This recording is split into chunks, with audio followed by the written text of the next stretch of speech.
And we've been joined by Coach Tommy Tuberville from Cincinnati. The Bearcats are 1-0 on the season. Cincinnati was in action this past Friday against Toledo. Cincinnati won the game 58-34. Up next for Cincinnati will be Saturday against Miami of Ohio at Paul Brown Stadium. 7 p.m. Eastern Time start on CBS Sports Network.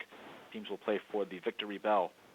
Coach, if you would take a minute to tie up the game against Toledo. As we mentioned earlier on the call, Gunnar Kiel is our Offensive Player of the Week, and your punter, Sam DeRacy, is the Special Teams Player of the Week. Maybe talk a word or two about the performance of those two players and what you expect to see as you play for the Victory Bell on Saturday, please. Thank you. It's a good start. Obviously, with the two open dates at the beginning, we wasn't fired up about that, but it was good to get back out on the field. We could tell it was our first game. Our players were really hyped. I think our fans were into it. We were a little bit too hyped on both sides of the ball. We had our first game jitters and our adrenaline was flowing. We played hard and we played well for the first half. We ran out of gas starting the second half, and you could tell, with the letdown from going from the field to the dressing room for 20 minutes, we had a lot of guys start cramping up because of you cannot get in game shape unless you play in a game. So being our first game and their third game, we knew that would be a problem. Unfortunately, we go out the second half, and our offense forgot to bring out the same intensity they took out the first half, and we had to punt a couple of times. We defensively, they did an excellent job, and I've told people that's a good football team, especially on offense at Toledo. Their senior offensive line did a very good job against us. They game planned us well. We didn't tackle very well, but you have to give as much credit to Toledo of staying in the game and fighting hard, especially on their offensive side, for 4 quarters as anything. So excited we got the win. Excited we have some film now that we can show our players and look at the things we did good that we didn't do very well. We've got 100 things that we need to work on this week before we get into the game this week against Miami of Ohio. But now we're off and running. We have 7 more before an open date. We got to stay away from the injury bug, but one good thing this year, we do have more depth than we had last year. We have some young depth, but we have some also experienced depth that we can play when guys get tired and a little bit beat up. But it was a good opening game for us and a good start. We'll take questions for Coach Tuberville. Please hit *1 on your telephone to join the queue. The operator will introduce you. And we'll hear from Steve McCarkey of Associated Press. Obviously, Gunnar had a great debut for you as a transfer, and it seems there are a number of cases around the country with transfer quarterbacks making an impact, whether it be Virginia Tech, Boston College, elsewhere. I'm just wondering, why do you think there seem to be more transfer quarterbacks nowadays kind of making an impact with their new teams? Do you think this is a one-year blip, or is this kind of a trend we're seeing? Well, I think you're going to see a trend of it, especially at quarterback and maybe a few other skill positions, because when you have coaching changes, you have change in philosophies on offense or defense, and a lot of guys don't feel like they fit that, maybe not fit that plan. So I think it's an excellent rule for the graduates. For instance, Michael Brewer, who I recruited at Texas Tech, graduated and had 2 years remaining, and then could choose a school that he'd like to go to without penalty. And I think it enhanced Michael, gave him an opportunity to go somewhere where he could play on a team and not be second team, and also be able to maybe play on an offense that he'd prefer. So, sometimes transfers make decisions maybe for the wrong reasons, but I think that more than not, they go for the reason of a different offense, different defense that they'd like to perform in, that maybe there was a change while before they left and went to that other school. I was wondering, with Gunnar, he had a year with the program before he got to play. He's kind of more of a typical transfer. How did that help just for him to make an immediate impact, the fact that he spent a year away and had that kind of year to adjust? Yeah, I think it's especially important for quarterbacks. Now, Michael Brewer is a special case, and I think he really brought a lot to Virginia Tech, but he's only been there for about 3 months. Gunnar's been with us over, I guess, a year and a half, and he had the ability to come in and practice and get a lot of snaps with the first, second, third team before we played games last year, and then had the opportunity to practice after practice with the receivers, and then go through spring practice as a number 1 quarterback, go through summer camp, and then go through 2-a-days. So he's like a veteran when it comes to comparisons of a guy that just transfers and goes to the university, for just a few months. So that said, though, I'm really excited for what Gunnar did. You never know what's going to happen. As I told him before the game, he's been a myth. Gunnar Kiel's name was a myth before the game because he'd been an excellent high school player, but it's a different level when you go to college, and then he had bounced around a little bit, made some different decisions about his career, and people heard his name, but they'd never seen him on the field. So I'm excited for what he did, in the short period of time that he played in the first game. He made some good decisions, made some bad ones. He's got some good players around him that helped him a little bit on some throws. But for him to start out like that, we're all obviously excited for him. But he's got to do it every week. You can't just do it one time. So he understands that. He knows he's got a lot of work to do. But I think it's obvious that this offense fits him pretty well, and that was a reason for transferring. Thank you.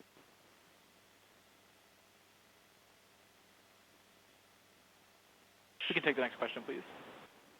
And we'll go next to Tom Groshen of Cincinnati Enquirer. Hey, Coach, talking about you defensively, you mentioned some missed tackles and I think some big plays. What do you need to do essentially this week? You're not facing an offensive juggernaut in Miami, but if you could maybe speak to some detail on what you need to improve defensively? Well, everybody talks about, you got to go out and work on tackling. You don't work on tackling. You can talk about it all you want, and you can say you work on technique. Athletes make tackles. We bounced off their running back like BBs last week. Now, they had some good running backs, and I thought that was a great challenge for us for the first game. Our defense understand, you just don't go up and lay a shoulder on somebody. You got to wrap up, and you got to run through guys and make good, clean tackles.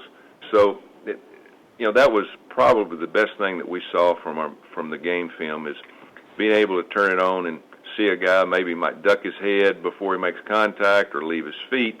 As we tell them all the time, when you leave your feet making a tackle, you lose all your power. Your power's in your legs where your biggest muscles are at. And so we had a lot of nervous mistakes that we made defensively. We made some very average decisions on taking on blocks. But the potential's there. I saw a lot of potential from our defense, but it was a heck of a challenge. Toledo they're going to score a lot of points this year. They're going to put some yards up on a lot of people. So it was I think it was great for us to be able to see our defense against a very good offense. Now we know the challenges that we got in front of us and the things that we have to do to improve. Well, what about Miami? How are they different this year than what they ran last year? They're totally different. They've came in and they've dropped the triple option, pretty much like the wishbone. Last year, I think we held them close to 100 yards, and they had no passing attack. They've done a good job. Chuck has done a good job coming in and putting in the spread offense. He brought a quarterback with him from Notre Dame. I guess we got two transfer Notre Dame quarterbacks going against each other in this game. They've got some skilled wide receivers that are catching the football very well. It gives them an opportunity to spread people out and get people in space, and so they're much more productive this year offensively. And it'll give us a challenge. A lot of things that we saw last week. Again, defensive football teams, they just, for them, for us, for anybody that plays, you just try to improve on your technique from the week before and continue to try to play hard, and that's what we'll do. Thank you.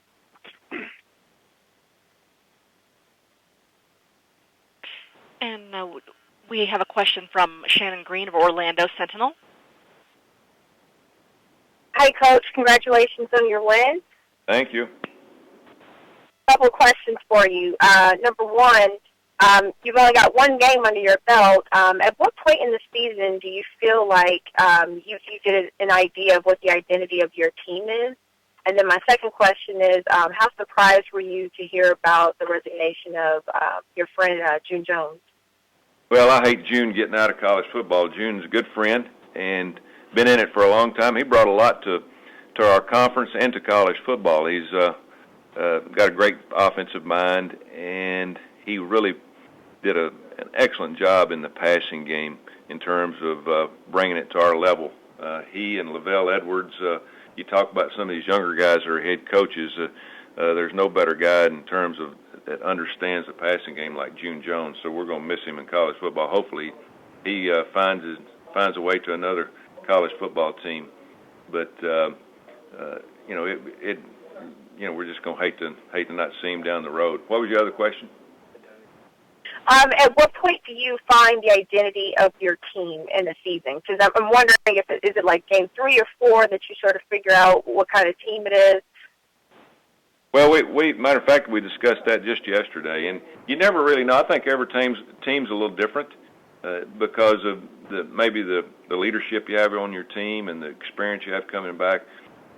We know a lot more about our team now than we did this time last year. Last year, it took us 4 or 5 games to really understand what we really needed to do on offense and defense. I think we're on the right track of on offense of what we want to do. I'm not a throw it ever down coach. We're not going to do that. We're going to have a running game. We're going to have a passing game. We want to be balanced as much as we can. Last week we threw the ball a little bit more and we ran it. It just depends on what the defense does. But the main thing is, you as coaches, you need to understand what you want to do, and then players need to understand what we're trying to ask them to do. And I think we're on the right track on offense. Defensively, the same thing. We haven't changed much, and there's not a lot we can do more defensively. We run an odd man front, a 4-man front. I'm not a blitzing team. I don't believe in that. I think you teach your players technique and you play. There's some games that you'll blitz more than others, but I would hope by the time we get to our first conference game, which is Memphis, which is 3 weeks away, we play Miami, Ohio, then we play Ohio State, and then Memphis. We play here our first conference game, that we're a lot better off. Last year we go to South Florida, our first conference game, and we lose. We just didn't know enough about our team to understand what we needed to be doing. This year we're so much farther along, knowing the players that we have on the team, a lot of them that we recruited. I think we'll be much better and know a lot more about this team each week, and hopefully can make better adjustments.